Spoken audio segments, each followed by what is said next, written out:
Whatsoever. We've been to so many places lately. What do you say we take a day off from adventuring and just find somewhere nice to relax?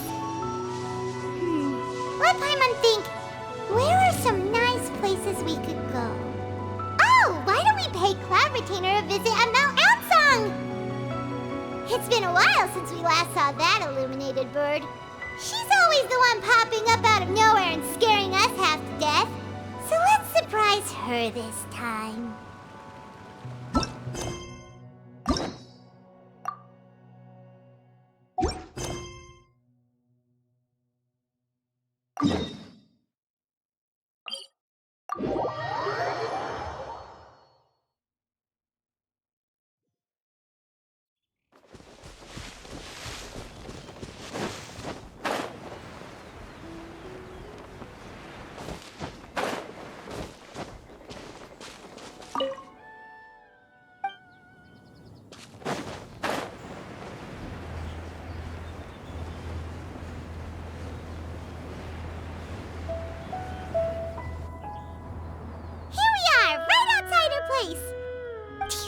Remember the first time we came here?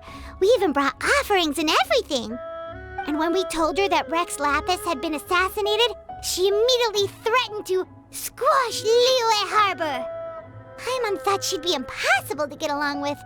But now that we've spent some more time together, she's really not like that at all.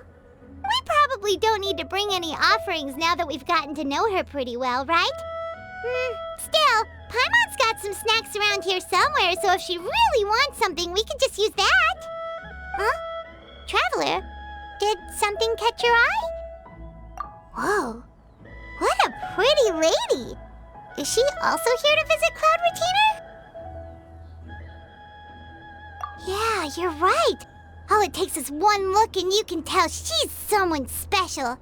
As expected of that bird lady, really. She must have a whole bunch of Adepti friends from all over the country. Okay, but if we're both friends of Cloud Retainer, then we're basically friends by association, right? Want to go up to her and say hello? Helping you make more connections is a part of Paimon's job as your reliable guide. Paimon's got this.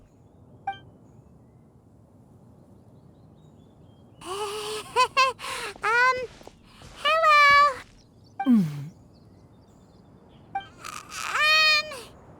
Paimon is Paimon!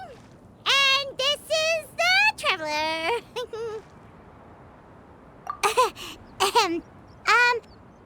Paimon doesn't think we've met, but we're also friends of Cloud Retainer.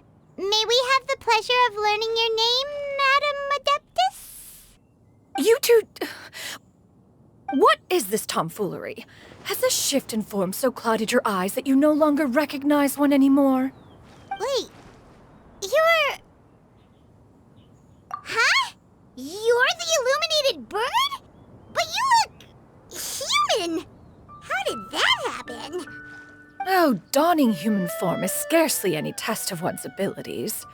As for your confusion, one merely had no reason to indulge such inclinations before. So, you're indulging now because? Well, one has made plans to pay a visit to some disciples at Liyue Harbor. Taking on a human form for such a trip is simply a way to make matters less conspicuous. You? Worrying about keeping a low profile? You're the one who likes to pop up out of nowhere all over the place. In fact, Paimon can think of several examples, like last year, when you suddenly appeared on the top of a roof without any warning, or...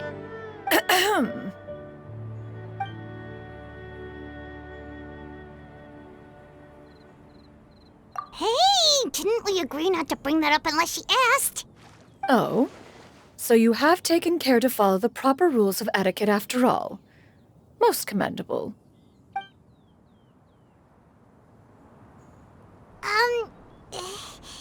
Well, this is all Paimon's got. You don't mind, right? One has never found oneself lacking in basic comforts. On the contrary, it is the gesture that one values above all else. So long as you've shown proper respect and consideration, the quantity or quality of the gift is but a trivial matter. That kinda makes Paimon feel a little guilty for trying to keep them for herself. Anyway, where were we before you reminded Paimon about the gifts? Ah, right. So by disciples, you must mean Ganyu and Shenhe. It's also been a while since we last saw them. Maybe we can come too. One planned to extend the invitation even if you had not raised the matter yourself. Shenhe and Ganyu should be quite pleased to see you again. However, one would first inquire as to the reason behind your visit here. You have cause to seek one's company?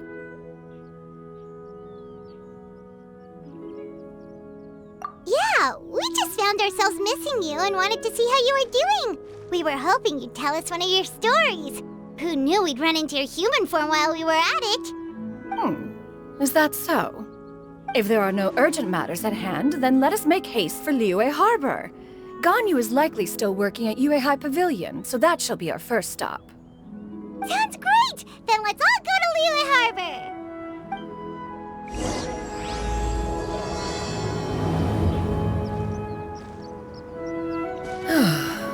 Ganyu has been quite busy with work as of late. One can count on one talon the number of times she returns to Mount Outsong each year. Shenhe has also secured employment recently.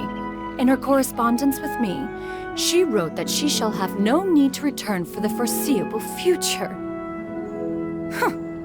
Did they think one was so easily mollified? One shall investigate everything with one's own eyes and decide for oneself if their living conditions are satisfactory.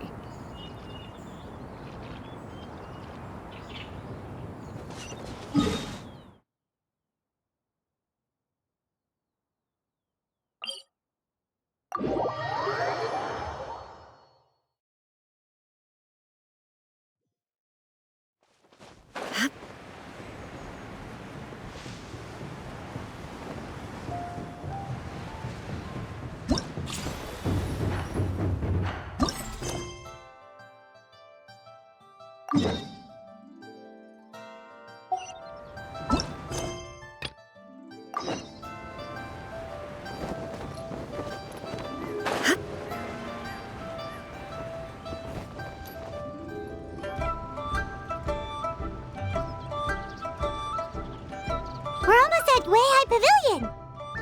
Hey, do you think Ganyu will be shocked to see Cloud Retainer like this? Guess we have no idea if Shenhe and Ganyu have ever seen her in this form before. Wait, where did she go?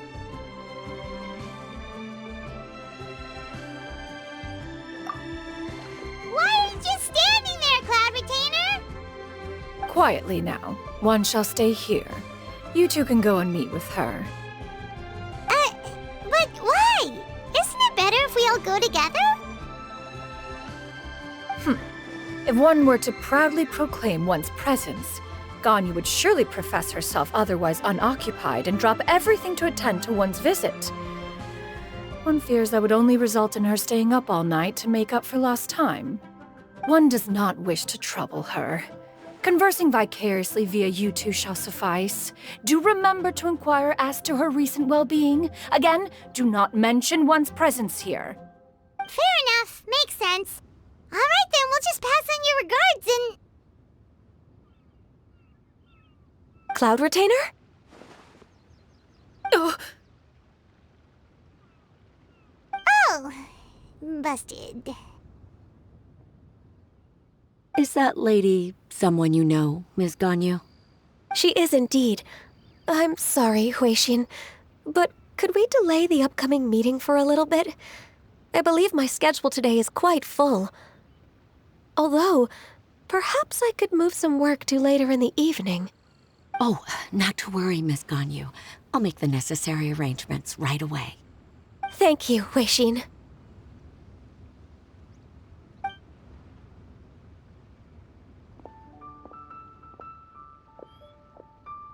It's been a while, Ganyu.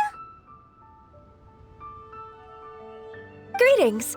What brings you here today? And Cloud Retainer, too. It's been quite some time since I last saw you in this form. You are quite mistaken. One is not acquainted with this cloud retainer of whom you speak. One is simply a mere mortal passerby. Huh? Seems she's not buying it.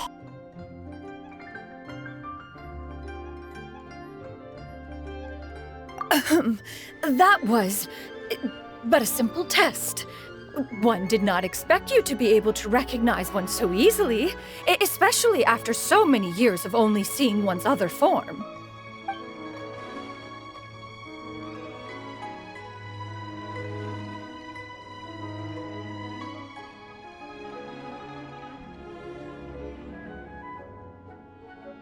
But recognizing you is, my responsibility as your disciple.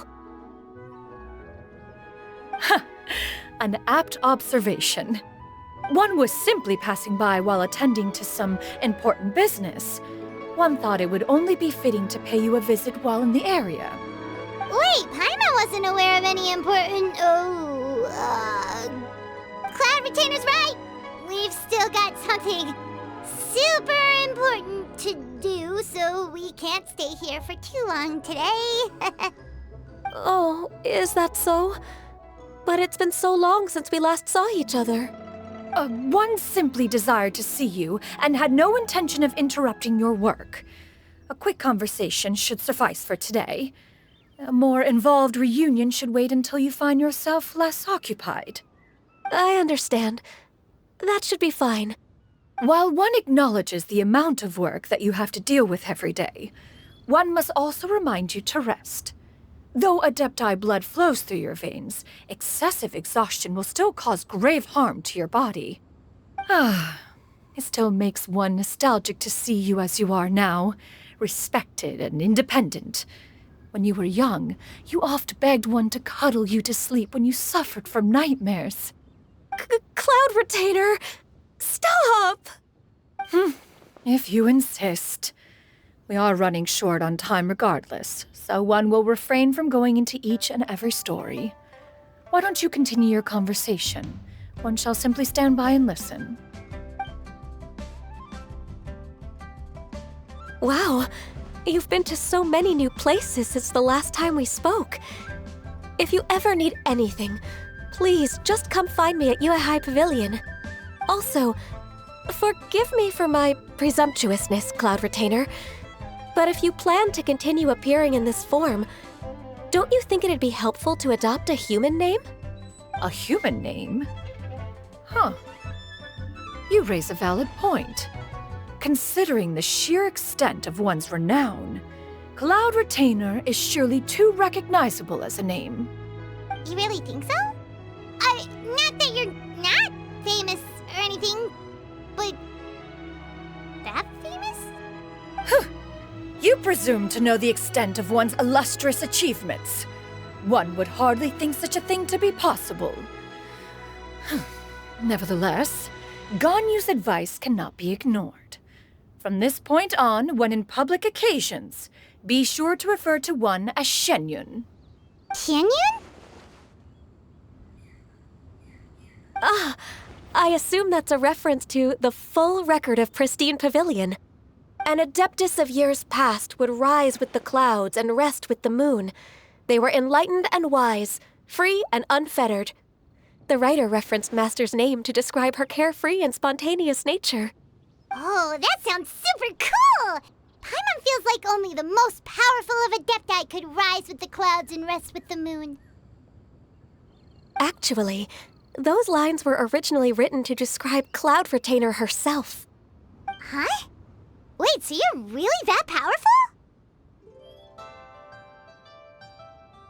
And what of it? Did you truly take one to be nothing more than a bird of bigger than average size? Not exactly.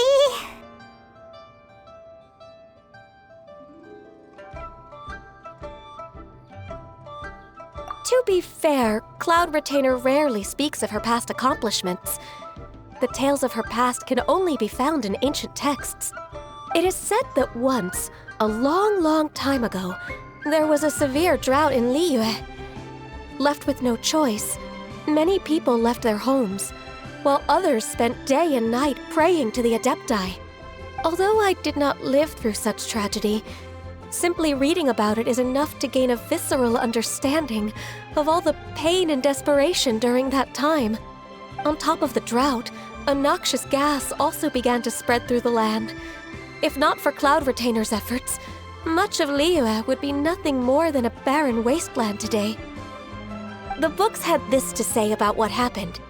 Upon arrival, the Adeptus borrowed the wind to retain the clouds. Immediately, the clouds gathered together, and abundant rain burst forth from the heavens. Drought and plague were both driven away, and the people were saved. Wow, that's incredible! Mortal records add embellishments to dramatize past events. One did merely what one ought, and even if one had not interceded, the other Adepti would surely have stepped in to help. Even so, you stopped an entire drought! Can you really control the weather like the book said? Oh, Paimon suddenly has a lot more respect for you. So it was Paimon's bad for calling you Illuminated Bird before. You're not too mad, are you? How laughable. A name is but a simple label we carry with us on our journey through the world. Why would one be offended by such a trivial matter? That's a relief. In that case, Paimon will continue to call you whatever feels right in the moment. Well, that is quite enough ancient history for now. Ganyu, have you had word from Shenhe? One has heard that she procured a job recently. Have you any thoughts on her workplace? And what, pray tell, of her monthly remuneration? Moreover, does she find herself overly inundated with work? Is she allowed time off during Lantern Rite? That is a lot of questions. There is no cause for concern, Cloud Retainer. I introduced Shenhe to her employer personally. Wanmin Restaurant's business has been booming recently. So, with Chef Mao being swamped with customers, and Shangling still off and out in search of new recipes, I introduced Shenhe to staff the restaurant. I see. Most excellent indeed. One has had the pleasure of being introduced to that family. Shangling is kind and astute, while her father is loyal and reliable. One has no cause to believe that they will make Shenhe's work difficult. Now, it is almost time to partake in the victuals of noon. One shall visit Wanmin Restaurant in person and see how Shenhe is doing. Huh? But didn't you just say that you had something important to do? Can that wait until after we've eaten? You may return to your work, Ganyu. One shall see to this matter on one's own. There will be many an occasion to dine together in the future.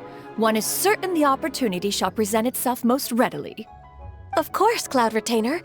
Please take care. Traveler, Paimon, I'll see you some other time. See you around, Ganyu! Whew! Paimon was pretty quick on the uptake there, don't you think? As soon as you mentioned important business to attend to, Paimon realized that you were just looking to cut the conversation short and not take too much of Ganyu's time. Is Paimon right?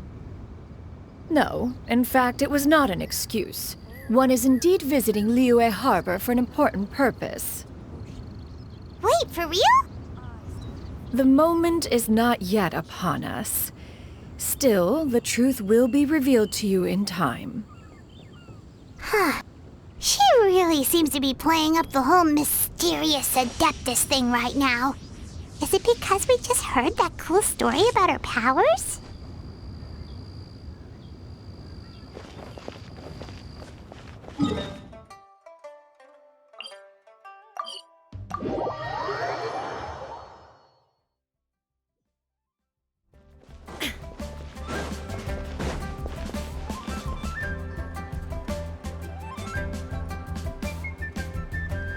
You get what I'm saying, right? Yeah, how can I not? Not even fine food is enough to distract from the presence of a fine lady, eh? Oh, I'm far more interested in getting her details than ordering any dishes. Hey, how about you ask her? You do it. No. I think you should. Wait, she's coming. What can I get for you today? Greetings, miss. I was just wondering if you'd be willing to... What would you like to order? 2 servings of Mora meat to go. Good chat. Bye.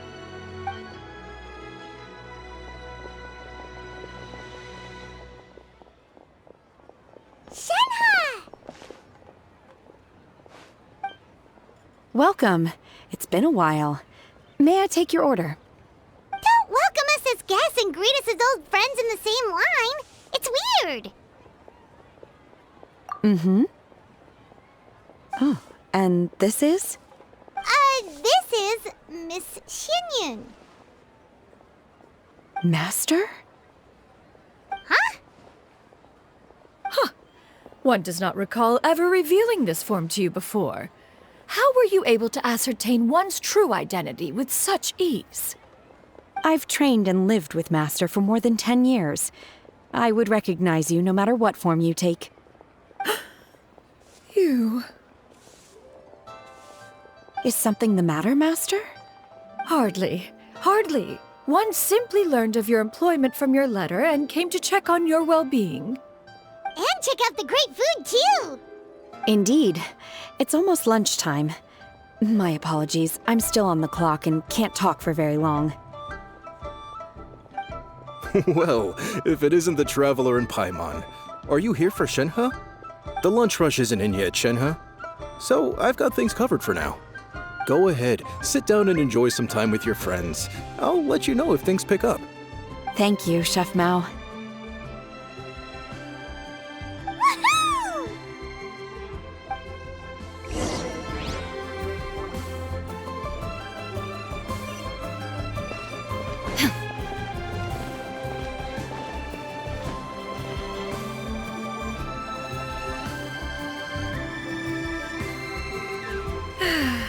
It is just as one expected. The owner of Wanmin Restaurant is indeed a most reasonable and accommodating human. Still, the work here entails dealing with quite a varied group of people. Has this been difficult for you, Shenhe? It's been manageable so far. I sometimes run into strange people, but I have figured out a way to deal with them. Seems like you've been making progress. So by dealing with them, you mean... First, I try to talk sense into them. If that doesn't work, I threaten them with violence. At this point, they usually decide they are in favor of a civil conversation. Oh, how should Paimon put this? Oh, a sensible plan. One is gladdened to see you integrate so well into human society. And you, Master? How have you been? Simply marvelous. Though Mount Outsong has scarcely enjoyed your presence recently, one has hardly found the pleasure of one's own company to be lacking. I see. Just as expected of Master.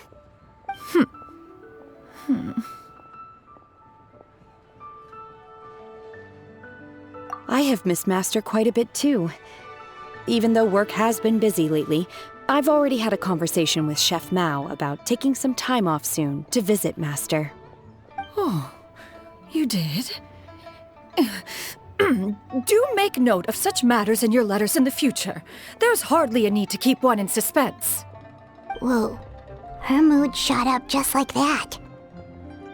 By the way, Master, since you are in Liyue Harbor, have you had the chance to visit Ganyu? Indeed. She is similarly preoccupied with her work. There was time only to exchange a few simple pleasantries. Ganyu told us the story of Cloud Retainer's name. It was amazing. We never knew how powerful she was before. I see. In that case, allow me to also share a story about Master's past. Oh? Is that a problem, Master? I believe this to be a good topic of conversation. No, not a problem.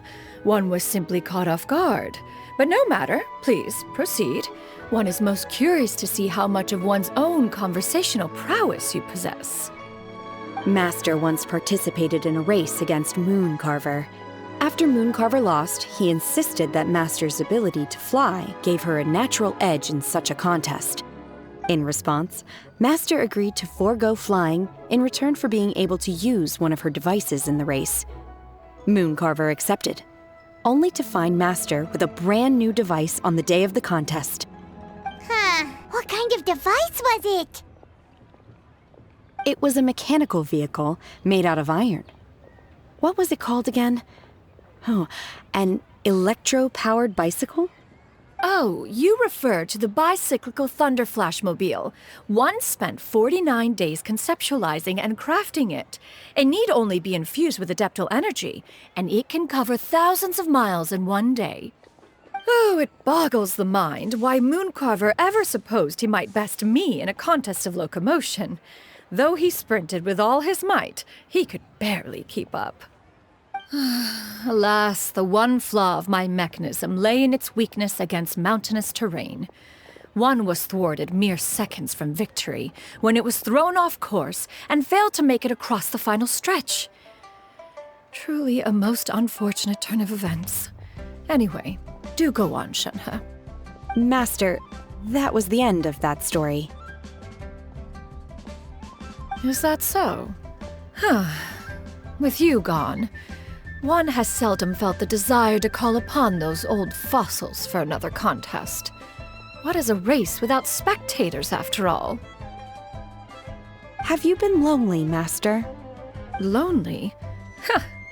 At one's age, entire human generations come and go in the blink of an eye. Even one's own self-directed musings can span several days and nights. 'Tis a most foreign sentiment. The mere mention of it is preposterous.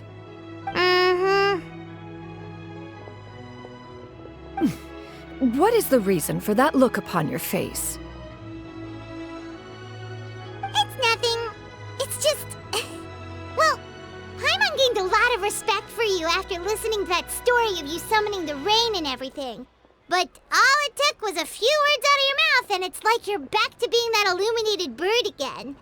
I was just a little bit confused. Which one of the two is the real Cloud Retainer? To me, they are both, Master. One is the Master that's widely revered by the people, while the other is the Master that I respect and adore. Huh. One finds oneself exalted yet again with sweet words of praise and flattery of a most extravagant nature. You chose to exalt one with your words, yet you refuse to grace Mount Outsong with your presence for any extended period of time. One would almost question the sincerity of your estimations. This is not to say that your words paint an inaccurate picture. One has always lived by a single ideal. Eschew all action and abide by no rule.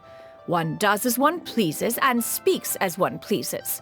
Others may critique or praise as they see fit, yet one places little weight in such judgments.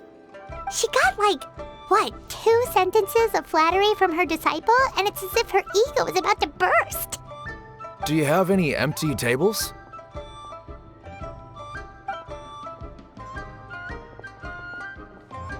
Hey there, could we get another fish stew?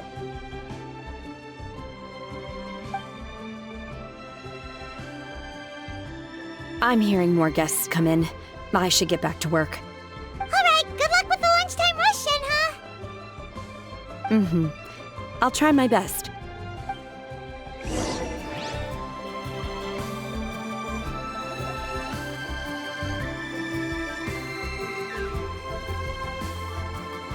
So much yummy food! Paimon's gonna feast!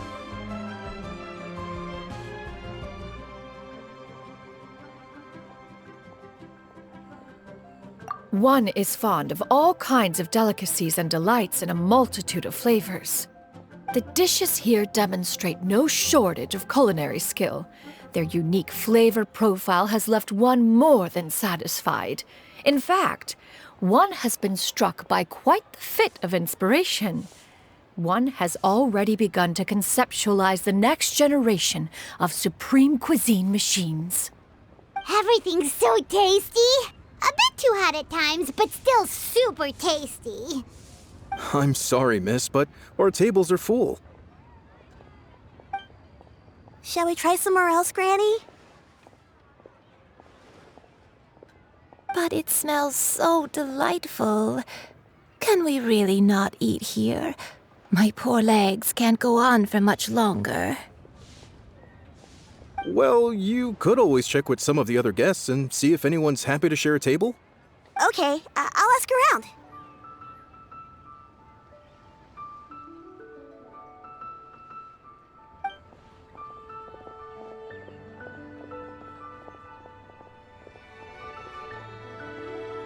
Excuse me.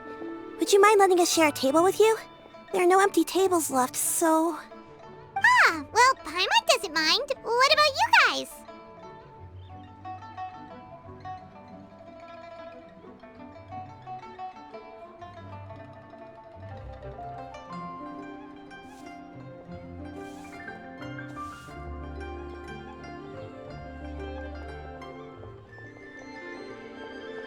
Great!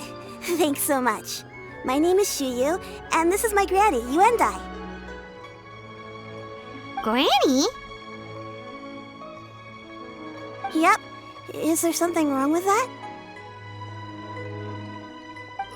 No, Paimon's just a bit surprised. She looks so young. Yeah. A lot of people compliment Granny on her youthful looks, but she's actually much older than she appears.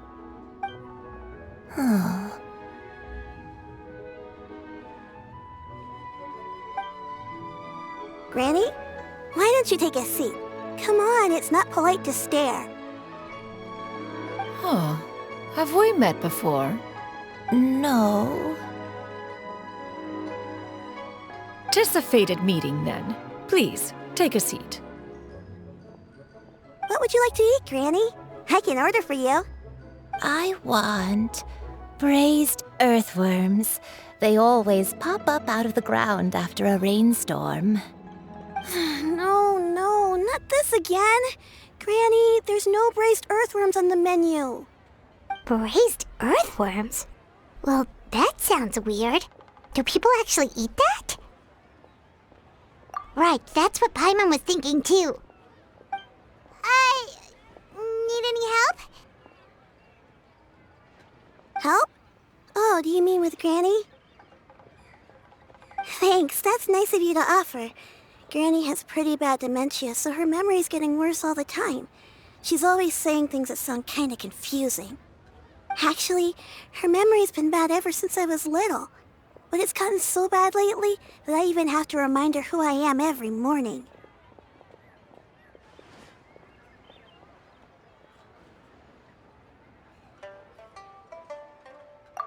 They died young. It's just me and Granny now.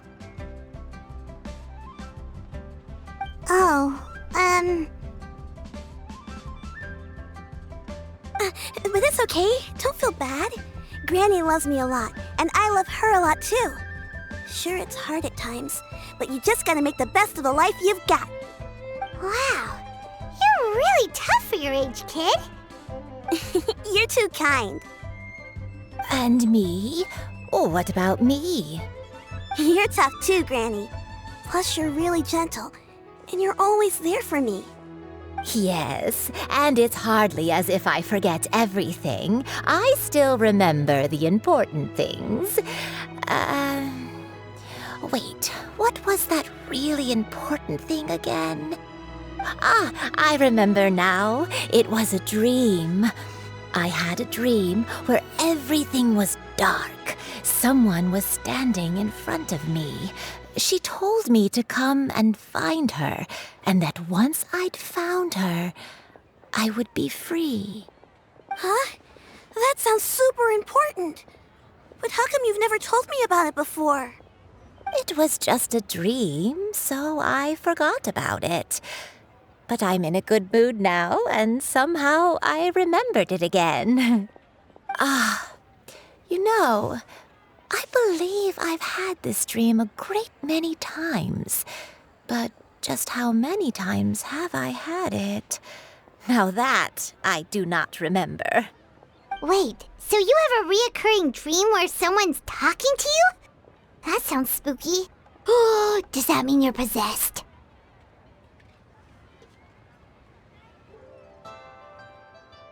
Unlikely. Her eyes are clear and her breathing remains calm and level. One sees no signs of possession. Are you sure? Who do you take me for? Is one not an adept? Am I not an expert? Huh, you're right. Paimon almost forgot you're the expert. In that case, do you still remember what the person in your dreams looked like, Granny? Not anymore. Although, I have a sense that she looked rather like me. But not as I am now. My younger self.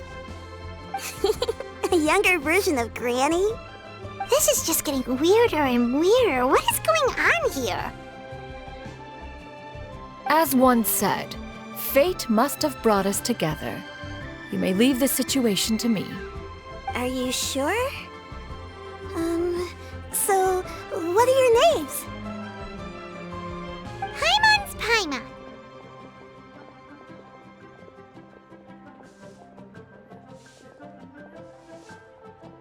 Just Xianyun is fine. Thank you all so much for offering to help. But first, I'm sorry for asking, but, how do you want us to pay you back? Oh, we don't need any payment for this.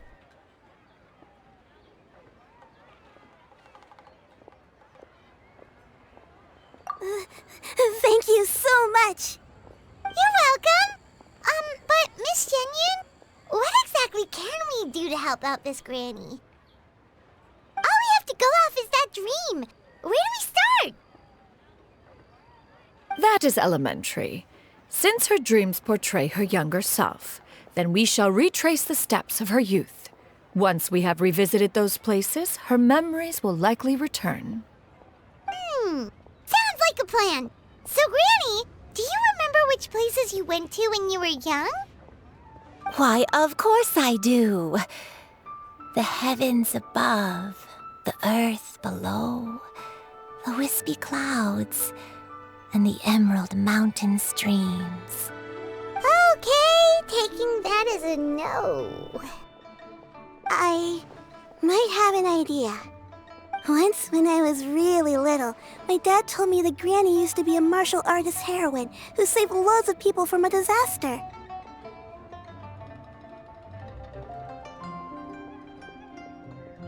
If it's true, then maybe they wrote about it in the history books or something. A martial arts heroine? Oh, Shinjo knows tons about Liyue's chivalric traditions. If anyone knows about the heroes of the past, it's him. Let's go find him at the Xianyun Commerce Guild. Are you leaving already? But I'm still hungry. I'll go order some food, Granny. If there's nothing on the menu you especially want, I'll just get a few different things. It seems we must part ways for now. The Traveler and Paimon are bound for the Xianyun Commerce Guild, while Yuendai and Shuyu shall remain here and partake of their lunch. As for myself, I have matters to discuss with Streetward Rambler. Streetward Rambler? Oh, you mean Madame Ping! Precisely. Let us meet at Yujing Terrace once you are ready.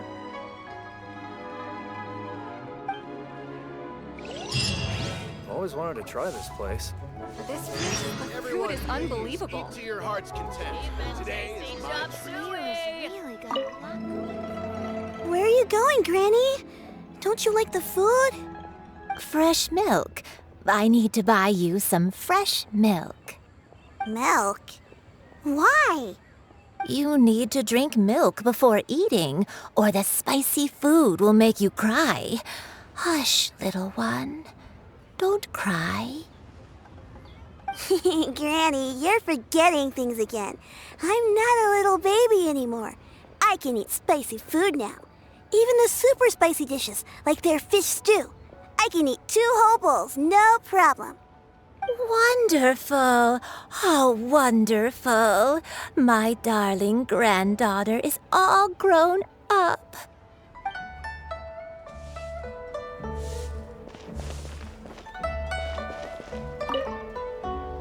Where are you going, Granny? Fresh milk. Milk? You need to... Wonderful! How wonderful! My darling granddaughter is all grown up.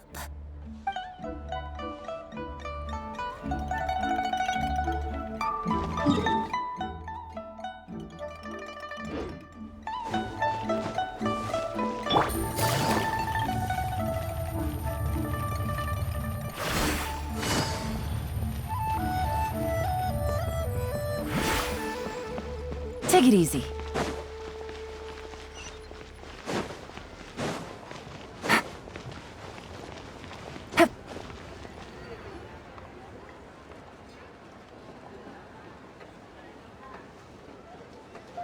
Huh. It's you two. What brings you here? Xinqiu! Great, we found you! We wanted to ask you about something.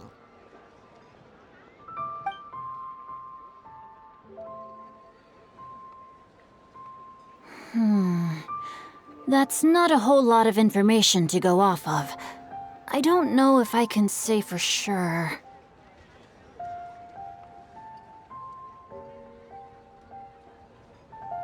I can't pinpoint her identity from your description alone, but considering her age, I am reminded of a nameless heroine who's been featured in various chivalric novels. Nameless heroine? That's right. The novels often speak of a great drought from 50 years ago. As the people suffered, a nameless heroine appeared and began to clear away evil spirits and bandit camps. The people idolized her, but never learned her name. All they knew was that she always acted alone. Later, though, she supposedly fell in love with a similarly noble-minded exorcist from Mount Tianheng. They were well matched in more ways than one, often fighting together as a fearsome duo of otherworldly strength. After the drought ended, the heroine and the exorcist left the public eye and began living a reclusive life in the mountains. All that remained were tales of her incredible accomplishments. The way this nameless heroine faded from fame into obscurity later in life is not too dissimilar from Miss Yuendai. I hope that's somewhat helpful. Thanks a lot, Xingqiu. We knew it'd be worth talking to you. It's nothing at all. Just something I came across while reading. I did do a bit of extra research on her story, but it was just out of personal curiosity. Well, Paimon still thinks that's super cool. Oh, wait, Xingqiu, if you've read up on her, do you know of any places often associated with her? Let me think. In the novels, the nameless heroine always appeared near one of 3 places. Wangshu Inn, the area just north of Jueyun Karst, and Qingyun Peak. Perhaps the real-life heroine who inspired the character was also often seen near those 3 places. That would explain why those locations appear in the various novels written about her.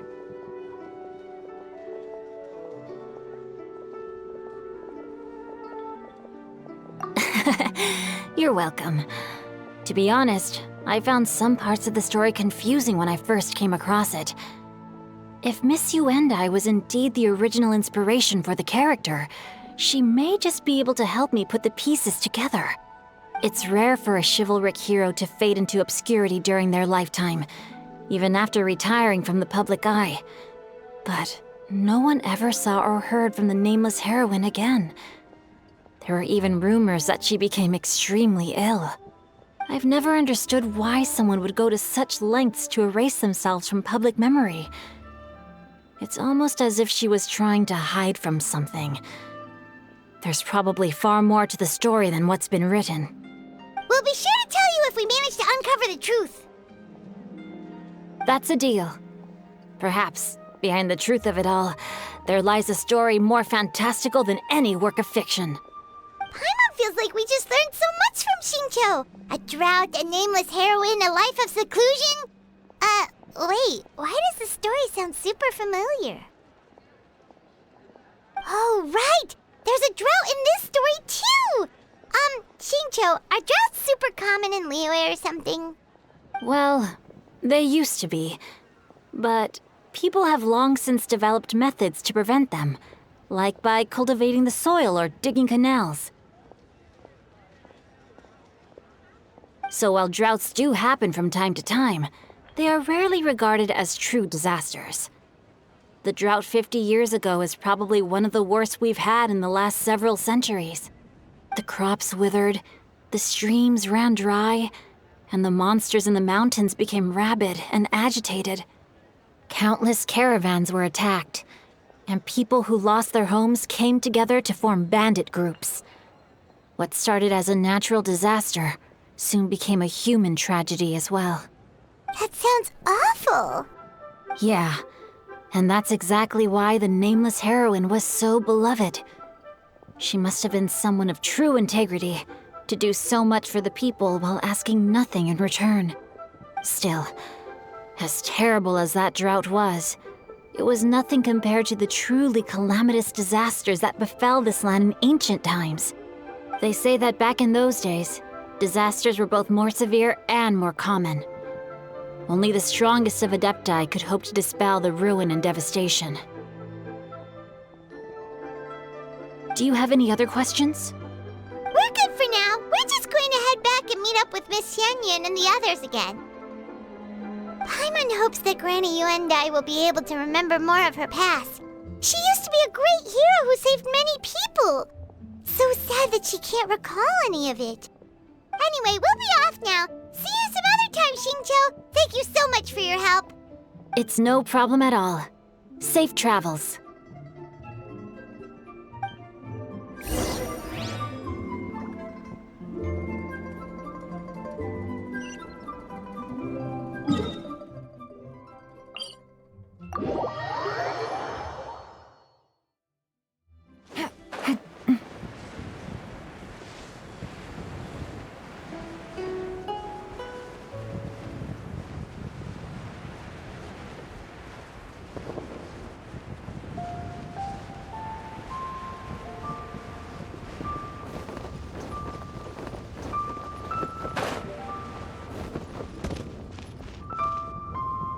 I have recorded the tune that you requested. I hope it will be of help to you. Oh, thank you. Straightward, Ping, what has amused you so? Oh, it's no serious matter. I was just reminiscing about the last time I saw you in this form. Time has wrought such change in this world, and yet you appear just the same as ever. Time has little bearing on one's existence, nor has one keenly felt its effects whilst dwelling at Mount Outsong.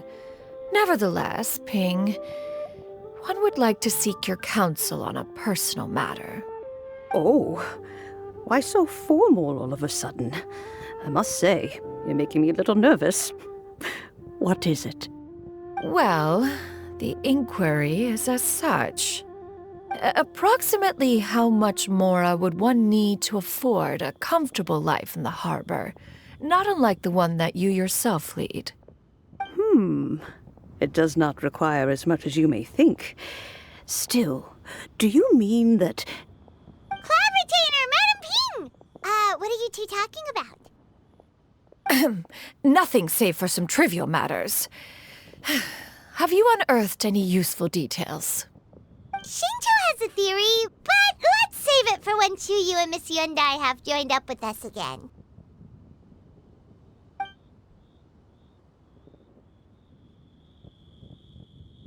Do not be troubled, young lady. Here, have some tea. Thank you so much. What do you think, Chuyu? Does it match up with what you know of your granny? According to the story, the nameless heroine eventually fell in love with an exorcist from Mount Tianheng. Maybe that's my grandpa. I don't have many memories of him, but there was this one time I found a box in our attic full of a bunch of weird sigils.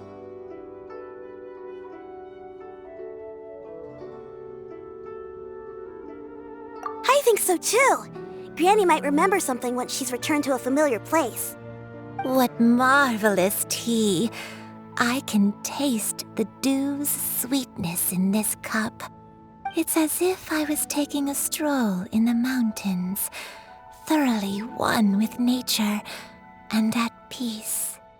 Is that so? Then please drink as much as you like. There's no need to hurry. At our age, it's always nice to slow down and take the time to appreciate pleasant conversation among friends. Thank you.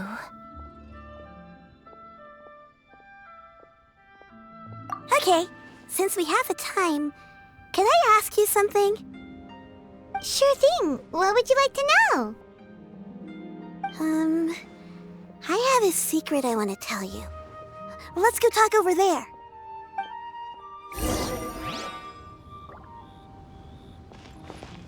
You can taste the sweetness of the dew? It's just a feeling. The sensation of stepping out into the mountains on a cool morning, gazing upon the small droplets of water hanging from the leaves, and feeling the sweet stream of water soothe a parched throat with every swallow. It's a sense of calm and serenity, one that stretches on and on until days become weeks, weeks become years.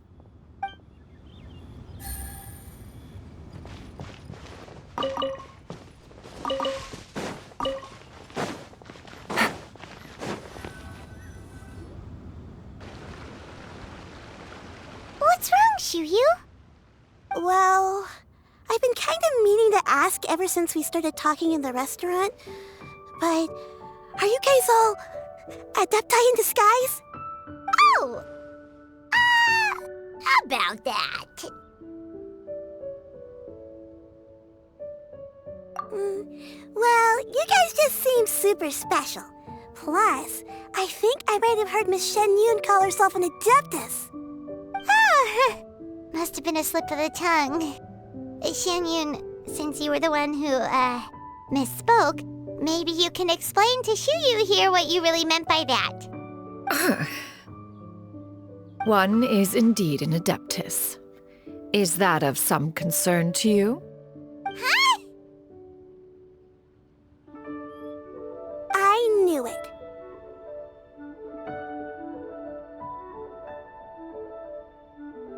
Well, one time when I was a little kid, I saw a pure white illuminated crane. I had this super high fever, and Granny wasn't around. I was feeling all icky and gross, but then this snowy white crane flew down from the sky. She put me on her back and flew me to her cool Adeptus house and fed me some sort of magic potion. When I woke up, I was already back in my bed and my fever was gone. I really wanted to thank her, but I was too sleepy to stay awake, so I never got the chance. So, I just kind of wanted to ask if maybe any of you have ever met an Adeptus like that? A pure white illuminated crane? The only two we've ever met are blue and white and black and brown. Have you ever met one that's pure white, Clabbertina? Never has one met an adeptus with such features. One surmises such a description is but a hyperbolic embellishment that oft results from narrative accounts. That's weird. Was it really just a dream then? Well, even if it was just in my head, it doesn't matter that much anyway.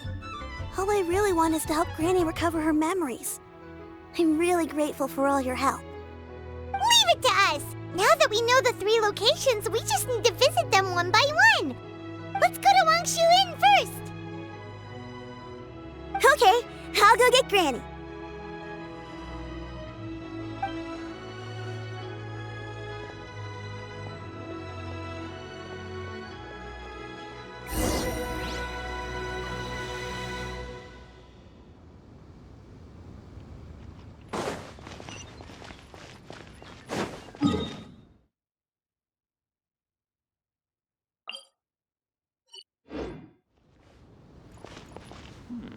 This is a...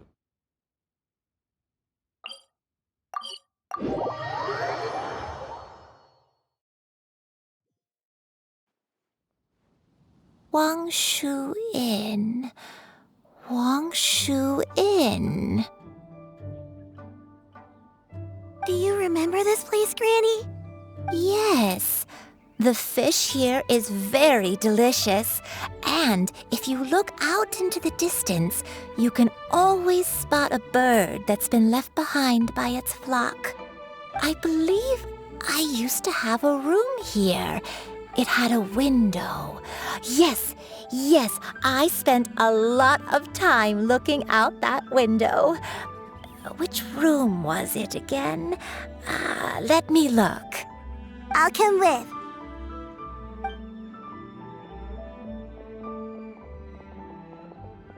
Paimon's still having some trouble understanding what she's talking about, but if she's so familiar with this place, that must mean she lived here, right? Wait, huh? Whoa! Shell! What are you doing here all of a sudden? You scared the living daylights out of Paimon! I sensed a non-human presence and decided to come take a look. If you're here, then there's likely no trouble afoot. I suppose there's no cause for concern. It's been a while, Cloud Retainer. I see you have returned to your previous form. I have indeed. I fought alongside her in this form on many occasions during the Archon War. Oh, wow! What was she like during the war? Oh, wait, let Paimon take a guess. Was it anything like this? Behold, the glory of one's newest invention, the Bang Bang Continuous Fire Mechanism. Hands up and surrender, or be prepared to face the full might of the Adepti. An impressive imitation. Paimon knows her all too well. Even so, Cloud Retainer was not always as ostentatious as you describe. You may be unaware, but her talent with Adepti sigils is just as formidable as her skill in mechanics. The Archon War reached its peak after Guizhong's death.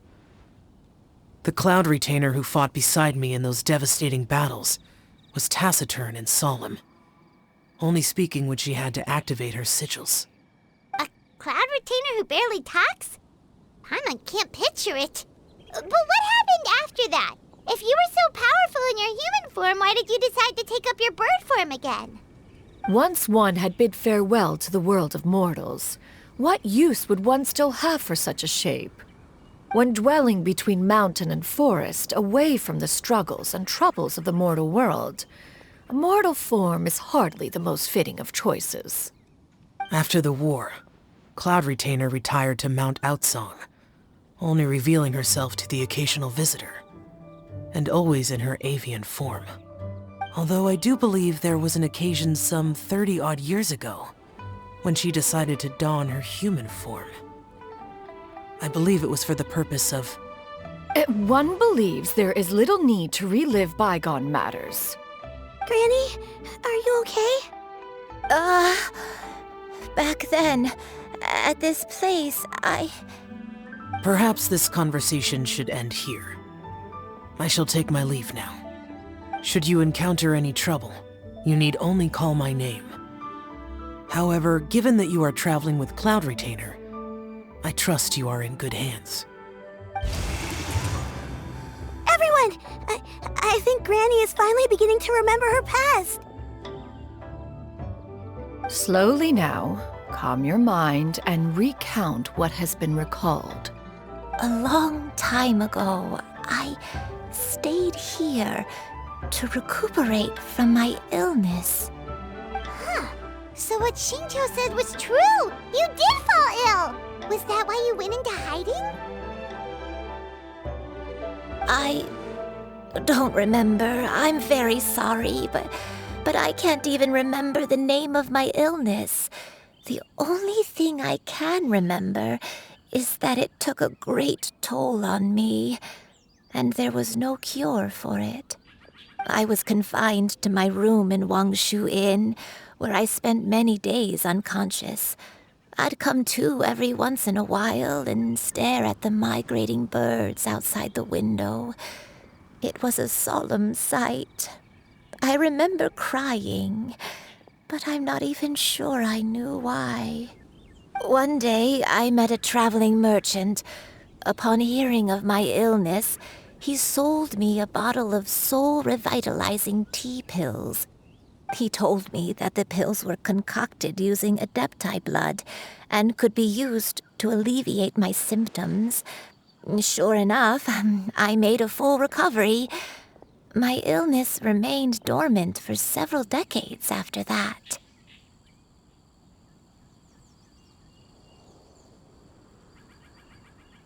Wait, but if your illness remained dormant for several decades, are you saying that what you're going through now is just a relapse of what happened all those years ago? And it was all thanks to the pills that you managed to keep the symptoms in check? Paimon's brain kinda hurts. Do you remember anything else? I'm sorry, I don't. Oh, if only I wasn't so useless. Hey, you're not useless. You've done so much for me. Watched me grow up. Raised me. How could you say that about yourself?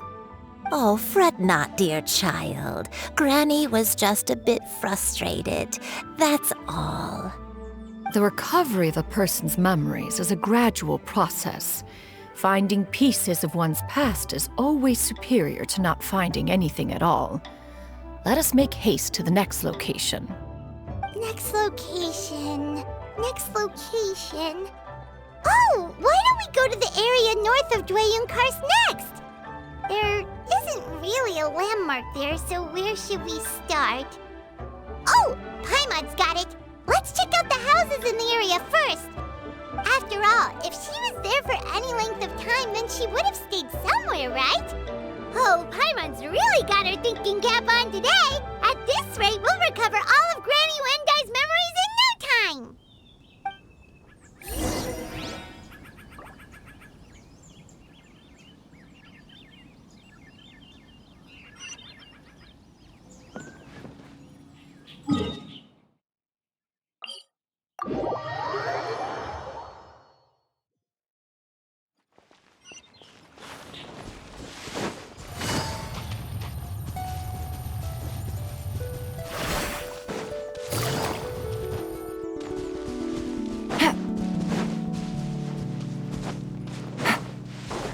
Whoa, why are there so many treasure hoarders here? Guess it's time to round up the bad guys. There's no escape. Becomes the hunted. Do you remember anything about this place, Granny Wendai? Let me think. I feel like I've been here before, but I don't think I stayed here too long. I might have just rested here briefly before continuing on my way. Got it. That's okay. There are still plenty of other places we can check. Wait a second. If I remember correctly, I believe I brought... Ah, yes, I brought some sweet snacks with me. Go on, take some. You need to eat a lot if you want to grow big and strong. Oh, thank you. Then Paimon will help herself.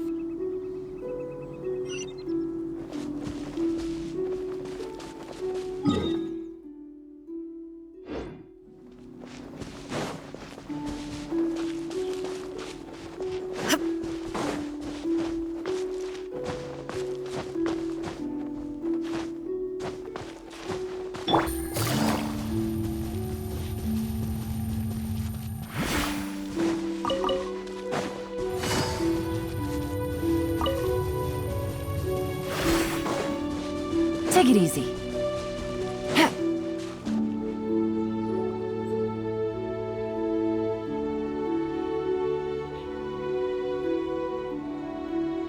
Paimon sees an abandoned house. Why don't we take a break over there? This place, it's...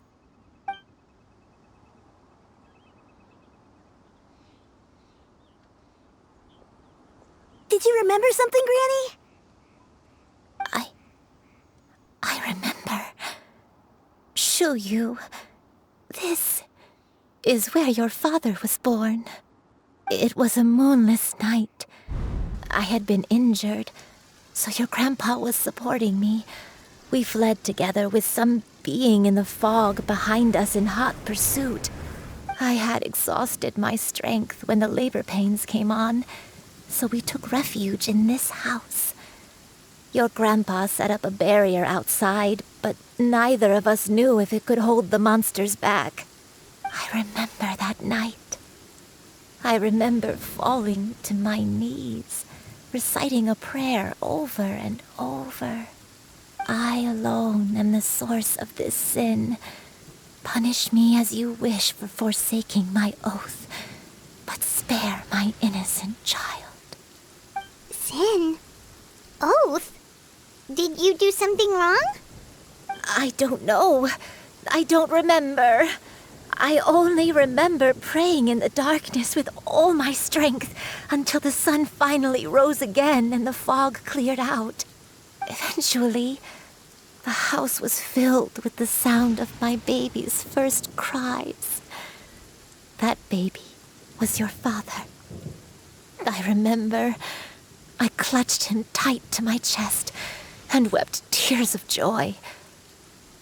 It was the first time I'd ever felt such happiness in my life. My dad? He was my pride and joy, and so are you, Xianyun. You're so much like him, and I love you both so much. But you're always going to be different from me. Why? Just what did I do? I don't care what you might have done, Granny. You'll always be the person I love more than anything.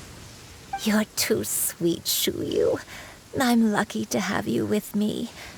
If not for you, I would not have had the courage to come here, to try to remember what I had forgotten. All right, let's not stand around any longer. There's one place left, yes? Let's go take a look. If one recalls correctly, the next place should be Xianyun Peak. Yuandai, how fares your health? I may be a bit slow, but I'll do my best to keep up. I'm sorry to keep everyone waiting. Climb on. I shall carry you to the top. Oh, such lightness of weight. All those who grow old grow frail in the end, do they not? First, you lose your memory, then your health. Eventually, you end up losing everything.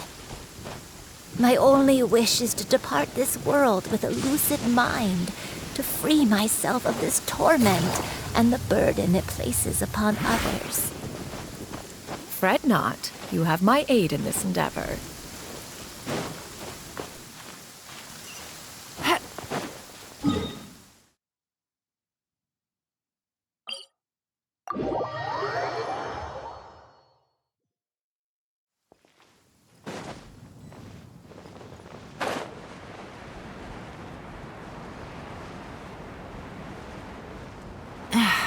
This blinding sunlight is such a pain. No way I can get a nap in this weather.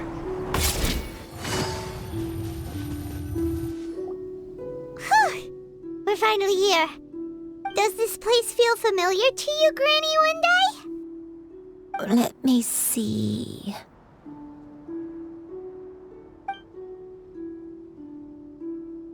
How strange.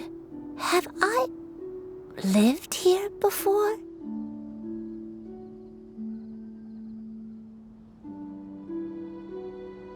When we were at Wangshu Inn and the abandoned house earlier, though I couldn't remember everything, I still felt a sense of familiarity. I could easily picture myself in those places. But here, I don't have that feeling. Perhaps I did come here in the past, but it just didn't leave a strong impression on me. But did the stories get it wrong then?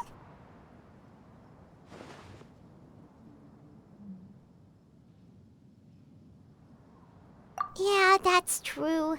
But they're also the only thing we have to go off of. Paimon Paimon was hoping this place would jog Granny Yuendai's memory just like the others. I'm sorry to disappoint you too. It's all right. We're not going to give up yet. We'll figure something else out. Just you wait.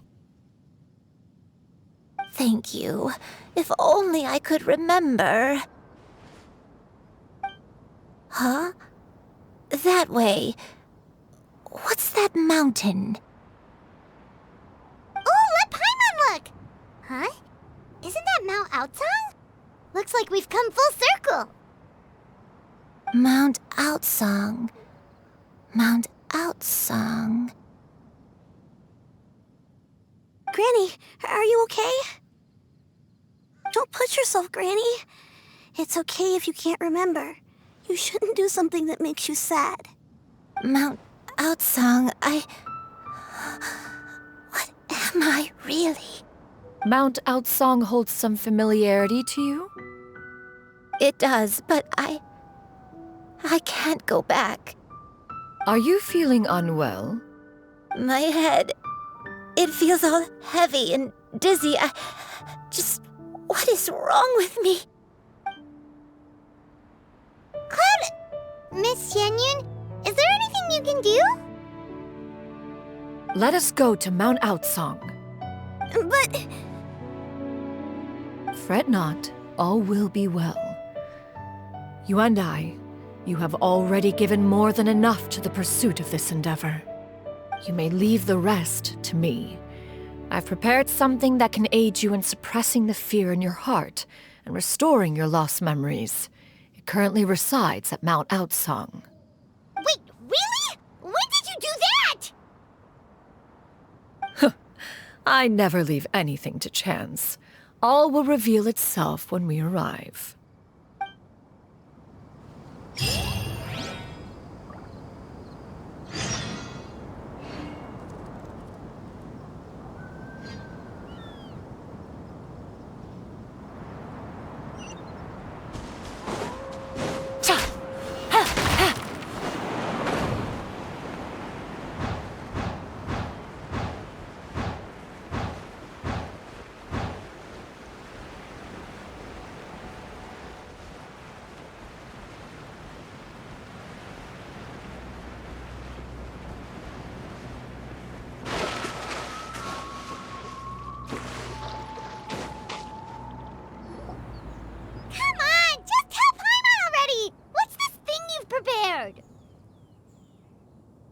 Here, this is it. Huh? But isn't this the mechanism that you were tinkering with when we first got here? Oh, is it another invention of yours? Precisely. A recent one at that. I am most pleased with the result. I call it the Suspensus Somnium mechanism.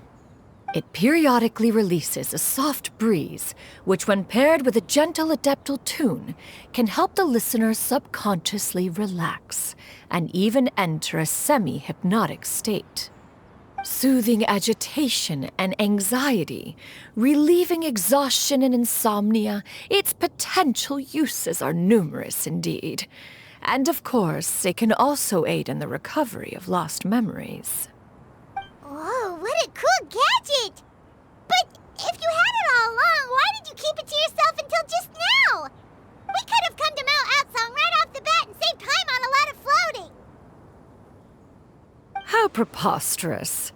Had Yuendai not recalled much of her past through her own efforts, the device would have nothing to draw upon. We Adepti can only help those who first resolve to help themselves. Had she lacked such determination and strength of character, one would have little to offer in way of assistance. Paimon thinks she gets it now. Hey, what's that other thing? As previously mentioned, a gentle adeptal tune is required to take full advantage of the mechanism. One secured such a tune from Streetward Rambler. Only with her melodies can the mechanism reach its peak power.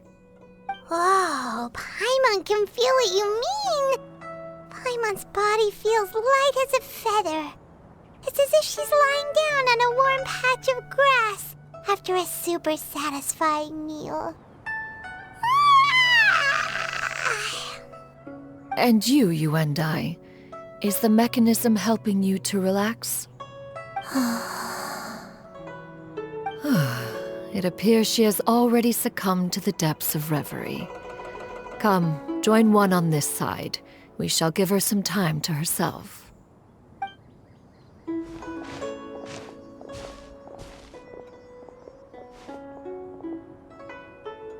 The drought is over. But why do you look like you want to cry? The potion. It's nearly run its course. I've never regretted meeting you. Not even for a second. Please. Please, no.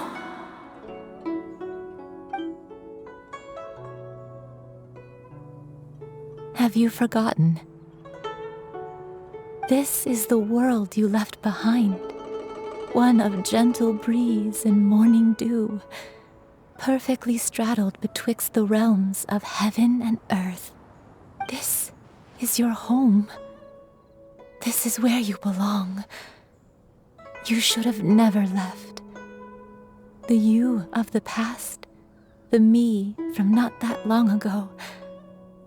We should have never.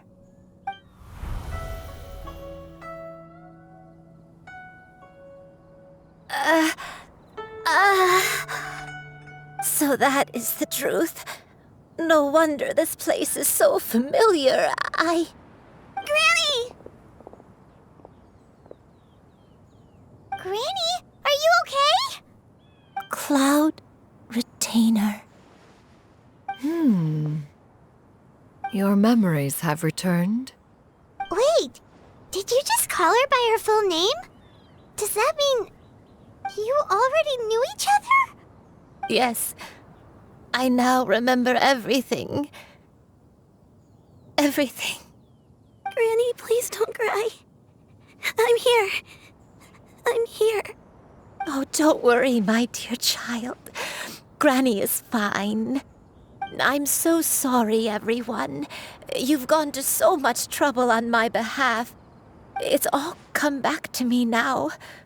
The most important thing that I had forgotten was the truth of what I once was.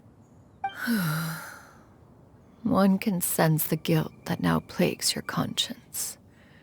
Reclaiming a truth long buried is sure to come with a myriad of complex emotions. Perhaps one should recount the story on your behalf while you compose yourself. No, it's okay. Now that I've remembered, I must face my memories head on. Shuyu, everyone, I cannot thank you enough for all your help.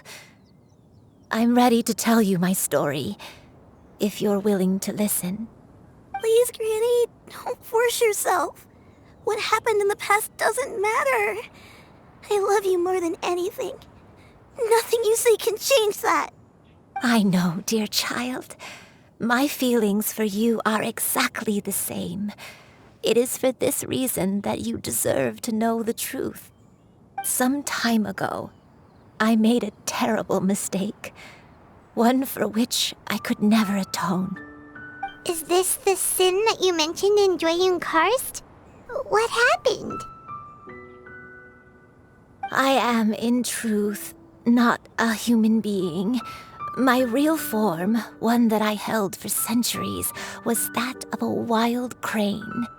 I spent many, many years living on Mount Outsong, bathing in the soft breeze and drinking the sweet dew of the mountains. At some point, I somehow gained wisdom and sentience. The Lord of the Mountain, Cloud Retainer, became aware of my existence and began to share many stories with me. She even passed on the secret of cultivation to me. Though she never took me on as a formal disciple, I always saw her as my master. Whenever she took out her tools to work on mechanisms or new inventions, I would also stand next to her and watch. I even contemplated completing my training and becoming an adeptus in my own right. I followed her teachings, and time gradually passed us by. Until that fateful day 50 years ago. 50 years ago?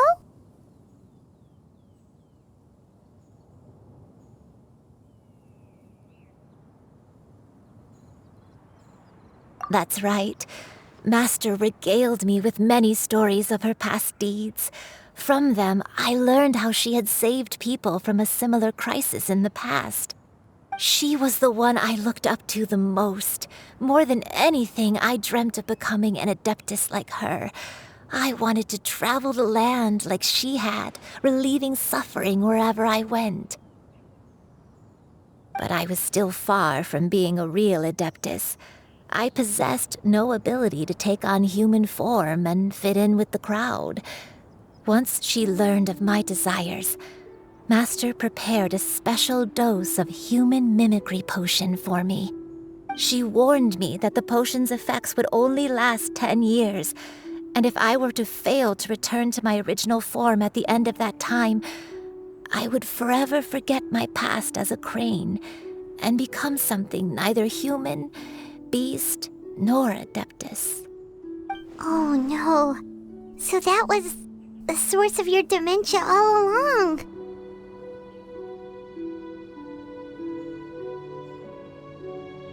Was it because of Grandpa? Indeed, I fell in love. Though he was human, he had spent his entire life training on Mount Tianheng. When we met, it was not only my first foray into the world below, but his as well. Although clumsy and impulsive as he was, you'd think he was the real strange bird among the two of us. But still, just like me, he cared deeply about the world and wanted, more than anything, to cleanse it of all pain and suffering. I could not help but fall for him. But my time continued to tick away. Those 10 years passed by in a flash. Yet I did not want to leave his side, so I... Oh no, what happened next? I committed an offense.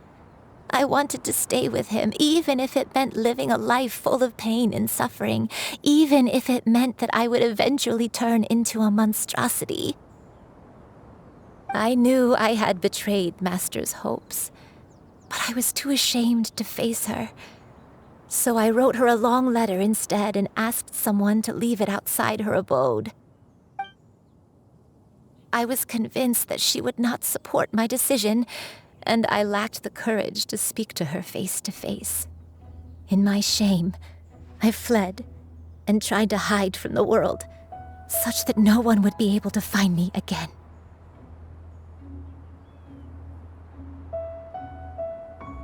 But that was only the beginning of my troubles. I began to suffer from a strange illness. My memories became hazy and confused, and I could no longer keep myself awake. I understood that my pain was caused by my refusal to return to the life I was fated to lead. Along with my memories as a crane, I soon forgot the true cause of my suffering as well. I knew only that I had committed a sin. All I could do was pray for forgiveness, even if I had long forgotten what needed to be forgiven. Looking back, I was beyond lucky to have come across that traveling merchant at Wangshu Inn. It was such a fortunate coincidence that we were there at the same time. If it weren't for those soul-revitalizing tea pills, I probably would have... Granny! What's wrong? Coincidence? Why did I ever think it was a coincidence? Tea pills concocted using the blood of an adeptus? No, it couldn't be. Master, don't tell me. Back then, that merchant was actually...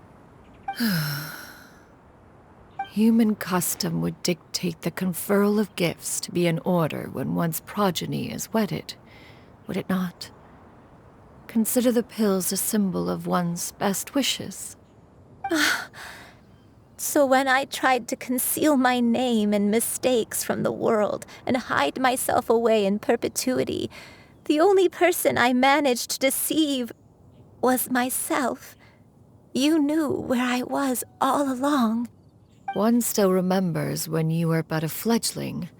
You possessed a certain fondness for a particular game. You would hide yourself among a group of wild cranes and ask one to pick you out from among the flock. One found you with such ease every time. 'Tis a truth most evident. One always recognizes one's own, no matter what form they may take. Wait! Paimon's confused! So, Cloud Retainer, you found Yuendai again? But how? When? And what happened after that? Perhaps it is now time for one to recount the rest of the tale.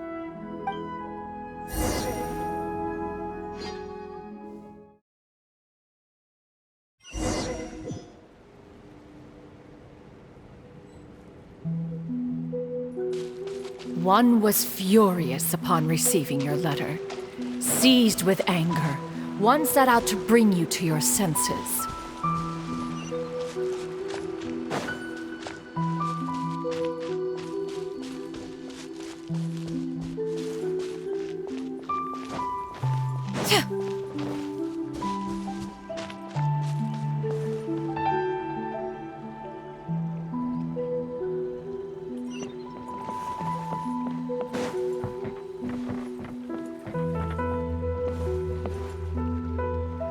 In truth, one had more than a few misgivings about your chosen partner.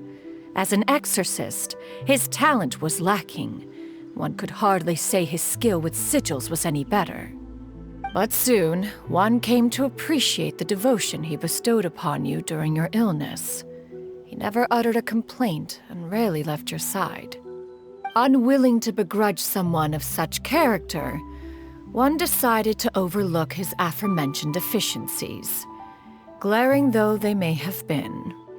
Wishing to grant you a life without regrets, one gathered many divine ingredients and used one's own blood to create a form of medicine. Though imperfect, it managed to suppress the more dire effects of your illness. As for how to deliver the medicine, after much contemplation, one eventually decided to perform the deed oneself. One took great care to alter one's features and select the appropriate attire. Only after meticulous scrutiny did one finally set out for Wangshu Inn. As one expected, you were most ignorant of one's true identity. You showed not even the slightest inkling of recognition. One was quite torn. Should one have celebrated the success of one's disguise, or mourn the loss of your acquaintance?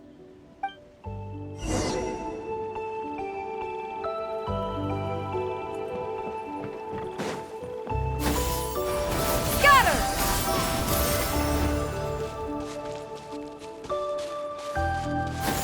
Skyward!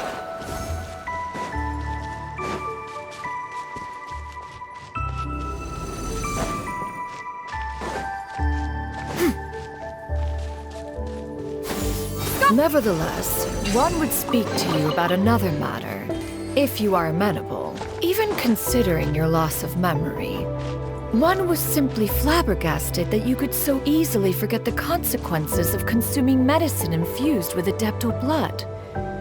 Its proclivity to attract monsters is hardly that complicated of a concept to remember.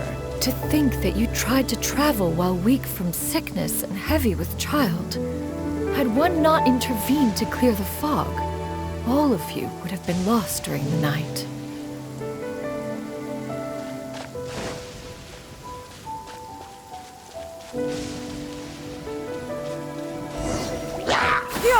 Skyward! Scatter! Skyward! Scatter!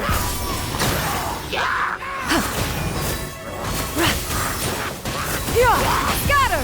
Skyward! Make way for the Adeptus!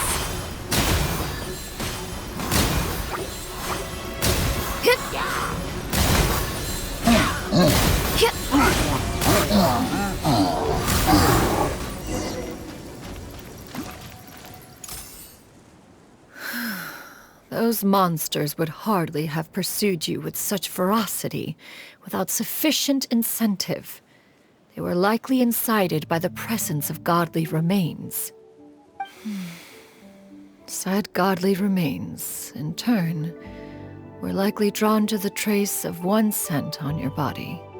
One was, after all, an active participant in the Archon War. Some of the gods were likely shattered by contraptions of one's very making. In the end, one was relieved to see you endure through the night. At the break of dawn, one heard an infant's cry pierce through the air, and one saw you carefully cradle the child to your chest. Although certain mortal matters remain foreign to me, one could not help but be moved by your joy. To see you happy, that was more than enough.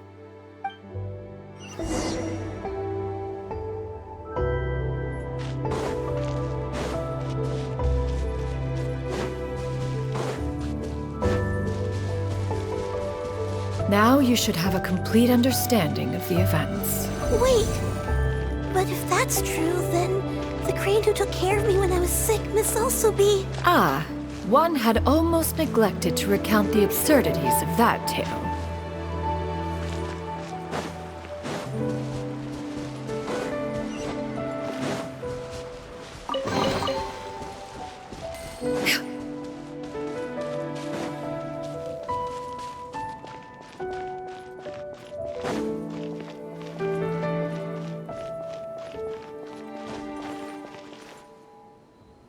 Just as you and I troubled one with her antics, so did you give one many a headache.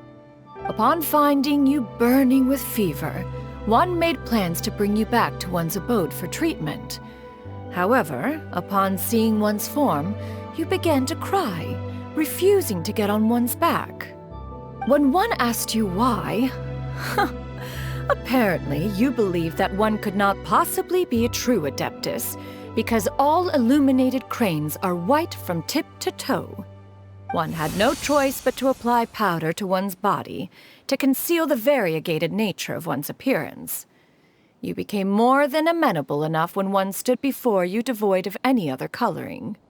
It bears mentioning, however, that as a crane, Yuendai was nearly entirely pure white in color. Though you had never encountered her in that form, you still recognize the essence of her being. Perhaps fate brought you two together in more ways than one.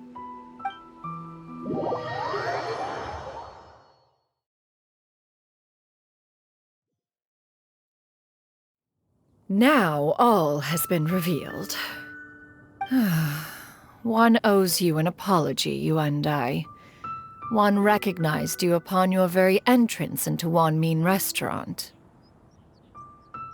One has always viewed you as a disciple of equal standing with Ganyu and Shenhe.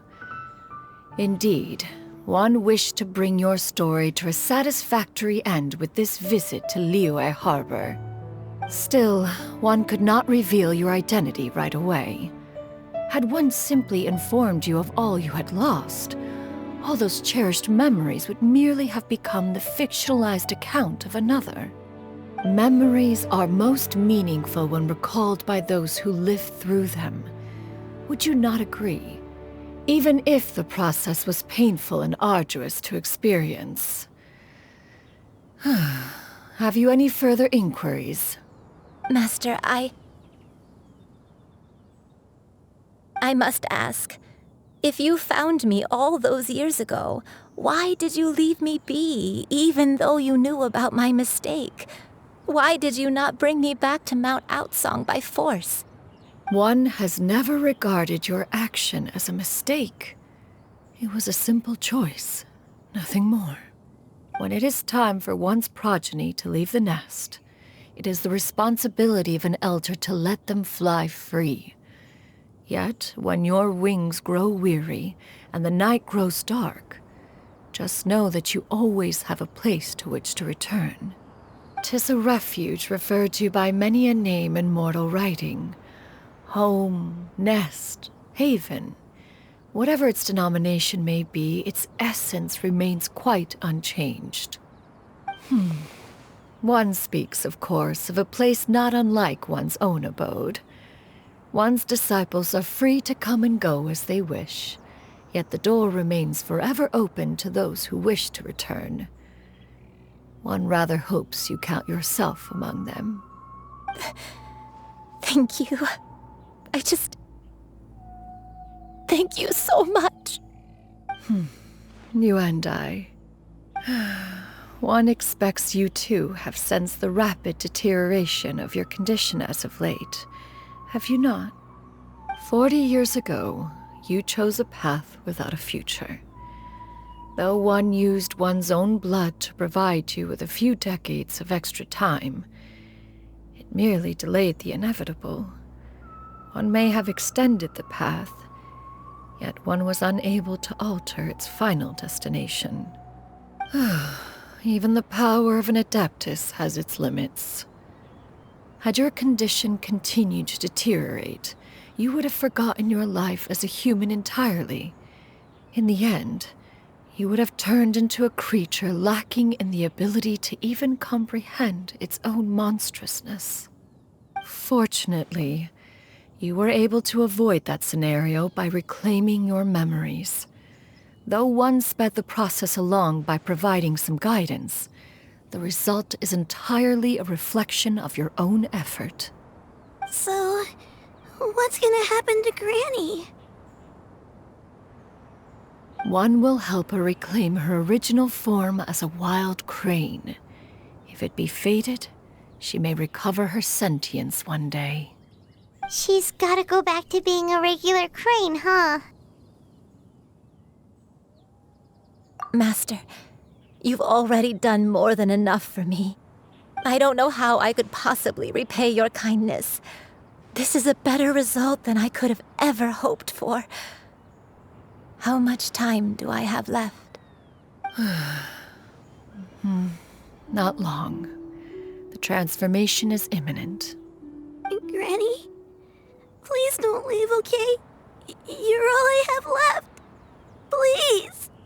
Don't be sad, dear child. Granny has led a wonderful life. My only regret is having to leave you behind. Don't forget to eat well, okay? A growing young lady like yourself needs lots of good food to grow big and strong. Promise Granny you'll take good care of yourself when I'm gone. I promise, Granny. I'll do whatever you say. Good girl, good girl. Don't worry. It's not goodbye forever. Granny's gonna become the most formidable crane in all of Mount Outsung. Granny will train day and night. I won't stop until I can turn into a human without having to rely on anything but my own power. When that day comes, we'll be able to live together again. You and I. How's that sound? Good. That's a good girl. Even though we won't see each other for a little while, as long as we both work hard, we're sure to meet again someday. I'll eat well, Granny. I promise. And I'll wait for you, no matter how long it takes. I'll wait for you to come back. That's a good girl. Then Granny really has no more regrets. I'm so sorry, Master. Thank you for everything.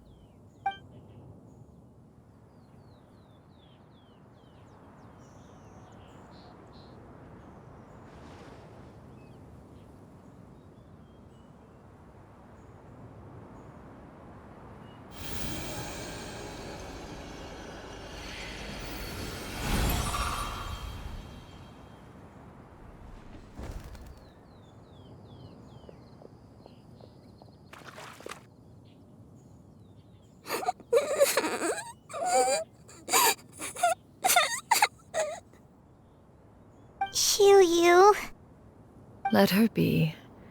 At her age, crying is a natural, if not fitting, response to such an event. Tears are a necessary part of maturation. Sometimes there is scarcely a better vehicle to wash away the toll of stress and misery. Now that the issue has been resolved, you should also take a moment to relax. Give yourself some time to rest. Take a nap if you must. One will wake you in due time.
We would see each other again, that our days of separation would finally end, and all my troubles would be behind me.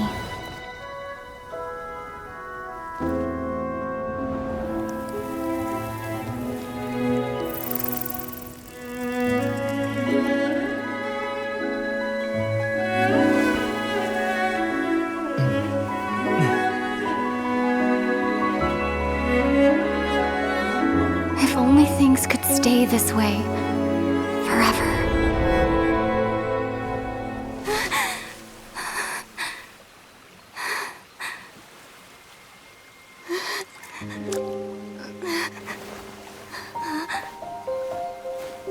A nightmare? Curious. If you're relaxed, shouldn't your dreams be pleasant? It was a good dream. It's just... You weren't ready to wake up.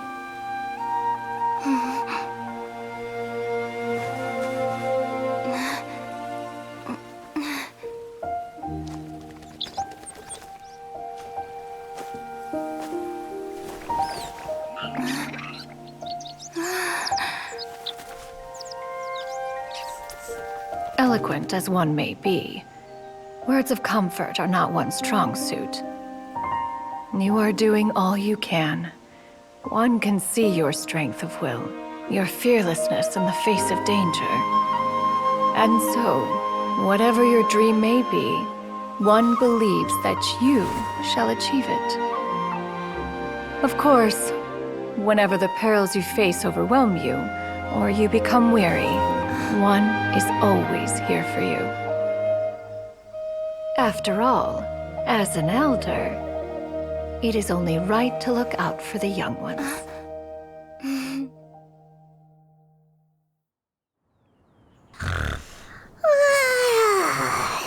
Grilled chicken drumsticks. Huh?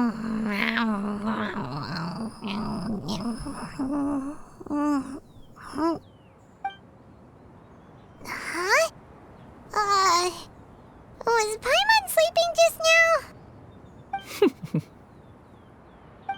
Oh,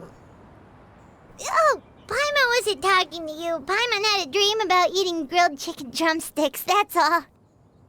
Madam Adeptus? Oh, Xianyun, you're awake. How do you feel?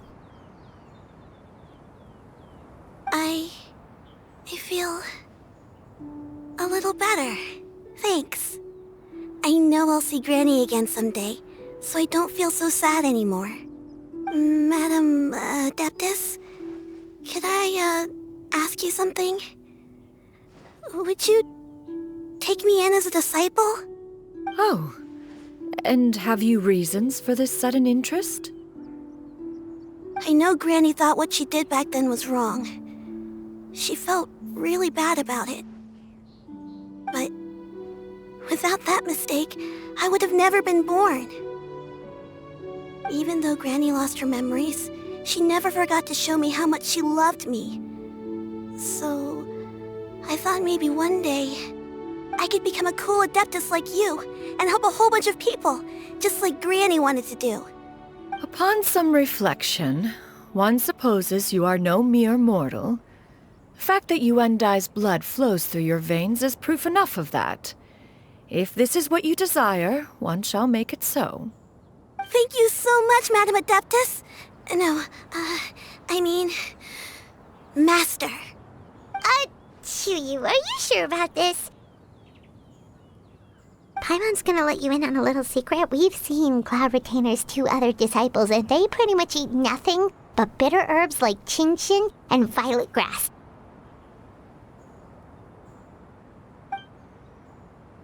If you join them, you'll never enjoy Wanmin Restaurant's delicious cooking ever again. How utterly preposterous. One has never enforced such a rule. Every individual must find their own path to enlightenment.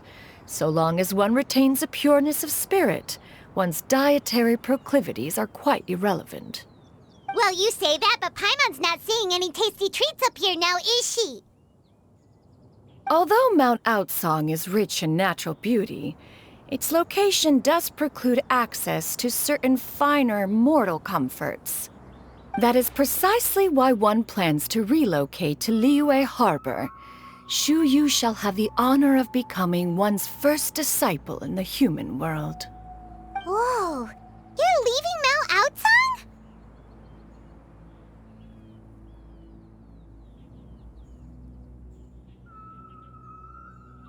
One has never concerned oneself with the location of one's residence.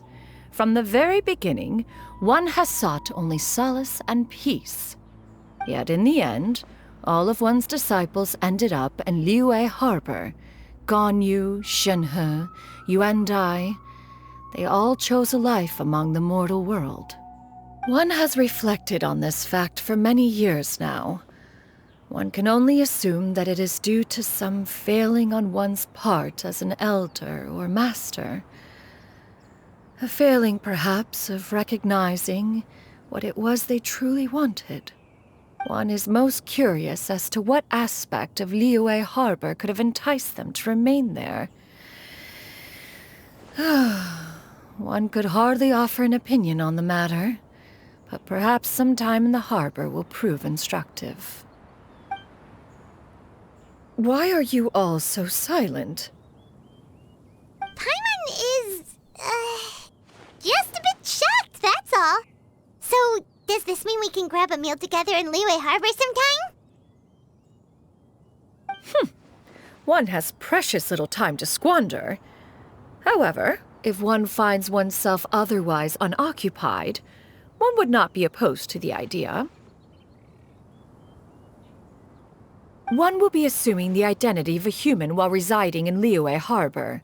You should take care to avoid disclosing one's true identity. Don't worry, we'll help you keep it a secret. So, when can we expect to start seeing you in the city? Perhaps in 2 days' time. One has some matters to see to before one's departure. Preparation is the key to success, after all. One plans to put up various items from one's collection for sale. The earnings should provide for a comfortable living in Liyue Harbor. One has already picked out a handsome property near Chuhu Rock. 'Tis no small purchase, but what is mortal life if not one expense after another? Seems like you've really thought of everything. Then how about we meet up in Liyue Harbor in 2 days? A sensible plan. See you then. Oh, also, why don't you take this Suspensus Somnium mechanism as a souvenir? Anytime you should feel ill at ease in the future, you may try quieting your mind and sitting in meditation as you listen to its melodies. It might help you find a new perspective. Awesome! Thanks, Cloud Retainer! Hey, didn't we promise Xingqiu that we'd tell him what we found out? Should we make a trip to the Xianyun Commerce Guild? It's totally up to you. So, about your move to Liyue Harbor, you gonna tell the other Adepti about it? I have left an explanatory note in my abode. Those two old fossils will discover it, I am sure, should they come seeking my company.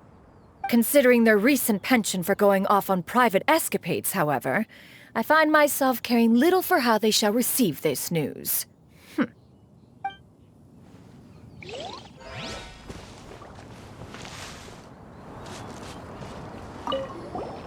By the way, Xianyun, we have a friend who helped us learn a lot of information about your granny. Is it okay if we tell him the full story? Sure, I don't think Granny would mind, as long as you don't tell a whole bunch of people.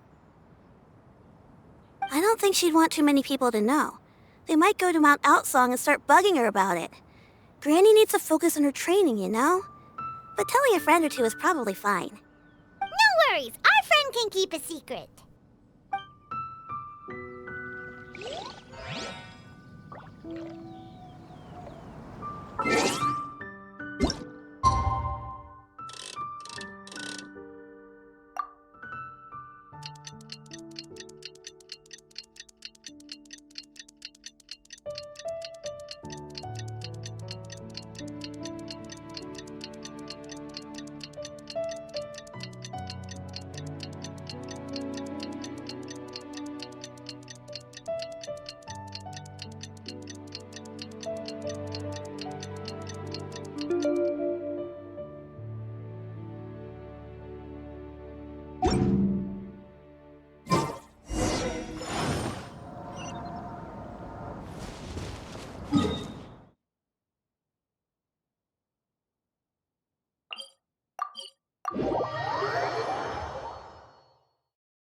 Your concerns are excessive and unfounded. This is but a simple collection of ordinary valuables. Such intense scrutiny is hardly necessary. To be quite honest, your insistence on that fact is my primary cause for concern. In what way are any of these ordinary? Every single item here could be worth more than everything I own combined. I simply can't risk shelling out that kind of mora without proper scrutiny. If I'm wrong, I would never be able to earn it back, not even if I worked every single day for the rest of my life. I have to be careful. Yes, you can never be too careful. We're here, Cloud. Miss Xianyun, what are you guys arguing about? Ah, perfect timing. This ignoramus is questioning the authenticity of my wares. I'll have you know, these items have remained untouched in my personal collection for several hundred years. To question their legitimacy is pure folly. Several hundred years? Indeed. They're family heirlooms, you see, passed down over many generations, as families are wont to do. Yep, they've definitely been around a while. We can vouch for her on that one. Hear that? Had I not found myself in need of mora, I would scarcely have had the heart to part with them. Indeed, you should consider it an honor to even have the opportunity to behold them with your own eyes. Doubt their authenticity any further, and I may just decide to take them to another buyer. Whoa, please don't go! I apologize for any insult, miss. You see, I know full well that I lack the knowledge to judge the true worth of these items. If you could wait but a moment, I've hired an expert to appraise them for me. He should be here shortly. An expert, you say? Very well. I will wait for a little while longer, then. Traveler, Paimon, this is my new residence. If you have cause to seek my company in the future, this is where you can find me. Master! Oh, it's you two again. Hello. Xianyun! You got a new outfit! It looks great on you. Mm-hmm. Master made it for me. I like it too. Huh? You know how to make clothes? Do I know how to make clothes? With the support of the proper mechanism, sewing is hardly a challenge. Master, I brought in most of my stuff. There's a few boxes left, but they're kind of heavy, so I just left them outside. Fret not. I shall help you move them into your room. Actually, I should probably sort through my stuff a bit first. Everything's kind of messy right now, so maybe you could, not look yet, Master? Yeah, that'd be great. It appears my young apprentice has her own fair share of secrets. No matter. Do what you must, child. Now, this expert you mentioned, when can we expect their arrival? Soon. Ah, there he is! Here, allow me to make some introductions. This is Mr. Zhongli, a well-respected consultant at Wangshang Funeral Parlor and an expert in all manner of valuables and antiques. Mr. Zhongli, this is Miss Xianyun. She's the one who's looking to sell the collection of valuables I mentioned earlier. Huh.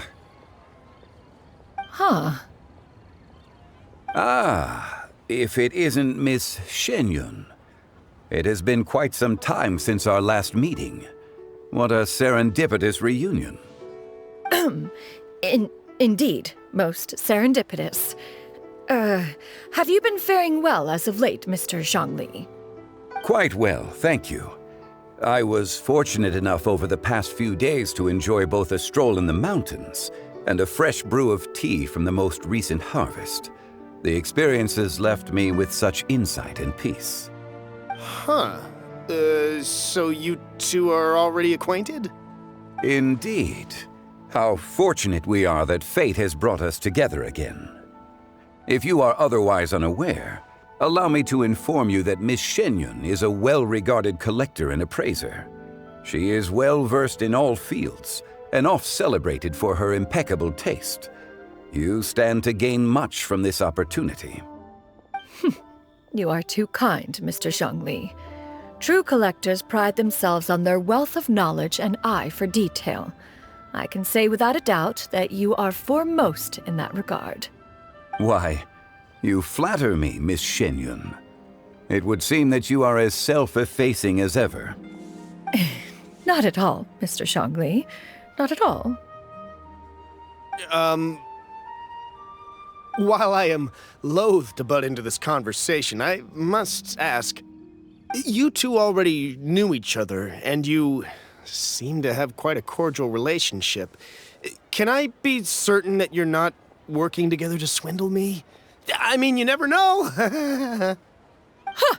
A preposterous accusation. The heavens themselves would collapse before we would conspire to do such a thing. Miss Xianyun speaks the truth. Contracts are built on honesty and trust. If that proves to be beyond your capabilities in this instance, this transaction may be taken elsewhere. Say no more. Let us depart.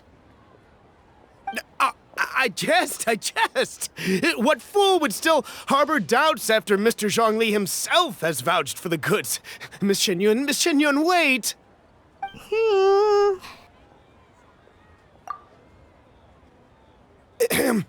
I deeply apologize for doubting you. So, Mr. Zhongli, could you please give me a final verdict on the value of these items? There is no cause for concern. They are indeed rare and precious valuables. Take this mechanism, for instance. Though one may not immediately perceive its purpose, its structure and appearance are exquisite enough to merit it a place in any fine home.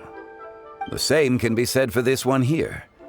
Few could hope to possess an item that so perfectly blends mechanical wonder with geometric grace. I am sure you have heard from your travels that the study of mechanisms is among the most wondrous arts in this world. With that in mind, I earnestly recommend procuring every last item in this collection. All right. Since I hired you as my consultant, Mr. Zhongli, I shall, of course, trust your good opinion. Then, in that case, Miss Xianyun, I'll take the lot. However, since the final sum is quite large, how about we start with an initial deposit through the Northland Bank? The Northland Bank? Huh. Oh, you refer to the fiduciary house. Oh, very well. I fear people only use the term bank nowadays. In that case, I'll be off for now. I'll return to collect the goods once you've received the funds.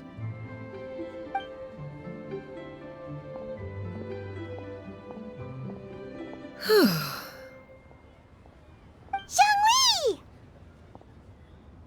My friends, have you been doing well? We've been great! How about you? Paimon didn't know you were such a busy consultant!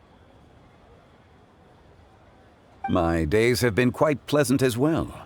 I had been quietly enjoying a cup of tea when Mr. Xiaozu requested my services. As for you, Miss Xianyun, I presume you must be looking to settle in the city? I must say, the name Xianyun sounds exceedingly strange coming from you. Perhaps you could dispense of that particular epithet in further conversation. Whatever for. Am I not addressing you as a friend should? Well, that is true, but... Alas, refer to me however you will. After all, a name exists such that others may address you with it. One is hardly ignorant of that fact. It would seem that you have gained many valuable insights over the years, Cloud Retainer. One has indeed. One's previous stays were all brief. Now that one has made up one's mind to move and settle, one has gained a much better appreciation of the hubbub and commotion of the city, as well as the people's hard work and ardor. This city is much changed from how it was more than 1,000 years ago. Not unlike the ocean tides, so too shall the movement of people ebb and flow. From turmoil to peace, enlightenment to aspiration. Human society possesses limitless potential. In another 1,000 years, the scene we witness here may change in ways that are impossible for either of us to imagine. Alright, that's enough reflection for one day. No need to get all sentimental on us. You make a valid point, Paimon. Now that the sale has concluded, what say one plays the host as we try some specialty dishes together? One must profess great interest in trying bamboo shoot soup.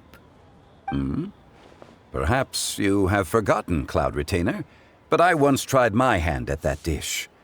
You were at the table on that occasion, so logic dictates that you should have already tried it. Oh? What occasion was this? It was a reunion between friends several centuries ago. Alas, you must have been too preoccupied to secure yourself a portion. Or perhaps our other companions simply availed themselves of faster reflexes on that occasion. Huh! Hardly. 'Twas most certainly out of consideration for the others in attendance. In but a moment, one will show you what it means to have a true deftness of hand. It is settled then. Bamboo shoot soup, mora meat, crab roe tofu, triple-layered consommé. We shall enjoy the lot. One has already passed word to Shenhe and Ganyu to make a reservation. It is prime time for them to meet one's newest disciple. Is that agreeable to everyone? It should be a most splendid occasion.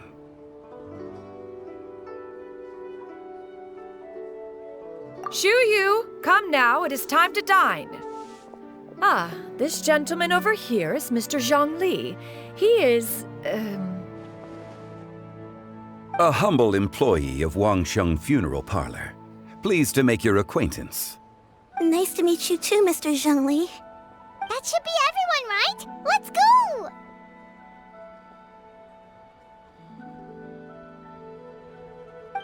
Sounds good. Actually, Master, have you ever tried Adeptus' temptation? I heard it's impossible to stop eating after even just one bite. You know, 'cause it's super tempting and stuff. Is that true? That sounds rather implausible. Although with the right preparation, certain dishes can be too delicious to resist. Huh? Why are you all walking so fast? Hey, wait for Paimon!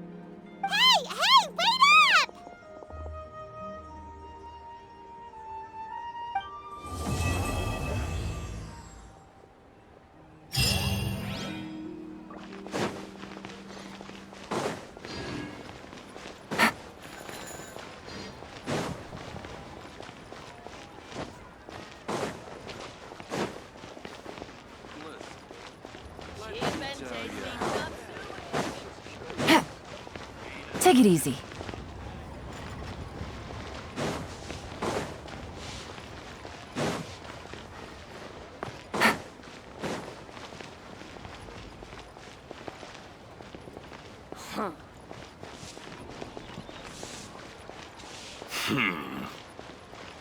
Take it easy.